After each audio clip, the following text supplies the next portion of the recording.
وہ ایک چھوٹی سی بستی تھی وہ ایک چھوٹی سی بستی تھی جہاں کچھ روشنی زادے سراج النور کی کرنوں میں جیون کی نئی تعلیم لیتے تھے۔ وہ ایک چھوٹی سی بستی تھی جہاں کچھ روشنی زادے سراج النور کی کرنوں میں جیون کی نئی تعلیم لیتے تھے۔ رواداری کا شہرہ تھا۔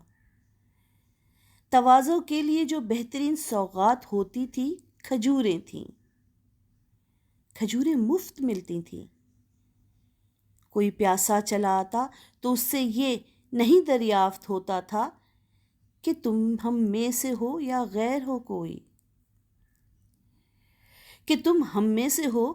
غیر ہو کوئی کسی کوزے پہ کب لکھا ہوا ہوتا تھا اے کوزہ برائے اہل ایمان است۔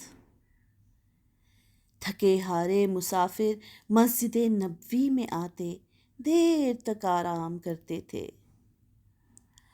اقامت اور عبادت کی سبھی آسائشیں وہ سب کو حاصل تھیں۔ خدا کا گھر تھا اور بندوں کو اپنا گھر ہی لگتا تھا۔ خدا کا گھر تھا اور بندوں کو اپنا گھر ہی لگتا تھا۔ کبھی چشمے تصور جب درود تاج پڑتی ہے تو منظر کھلنے لگتے ہیں۔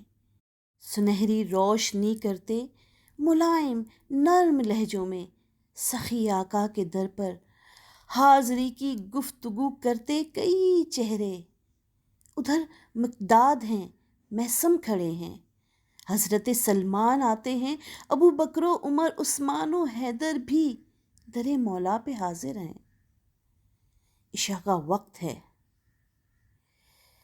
عشاء کا وقت ہے اور حبش کا خوشبو بھرا لہجہ اذاں آغاز کرتا ہے۔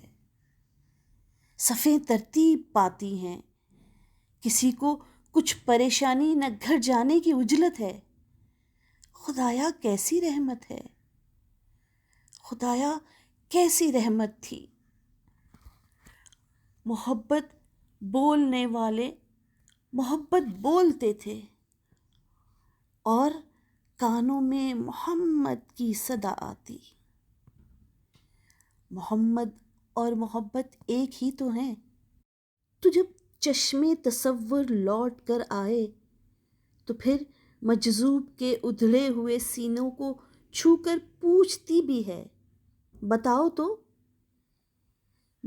کہ یہ سب کون ہیں جو دین کو وحشت بناتے ہیں، رواداری پہ جو پہرے لگاتے ہیں؟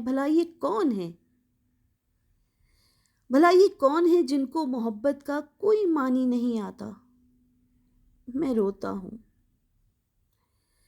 میں روتا ہوں کہ رونے کے سوا چارہ نہیں کوئی۔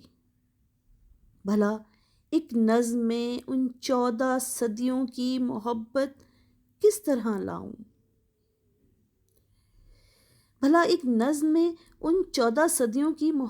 کس طرح لاؤں؟ بھلا میں ایک شاعر، ایک مجنون ہنر برباد ان سوئے ہوئے کو کیا جگہ پاؤں؟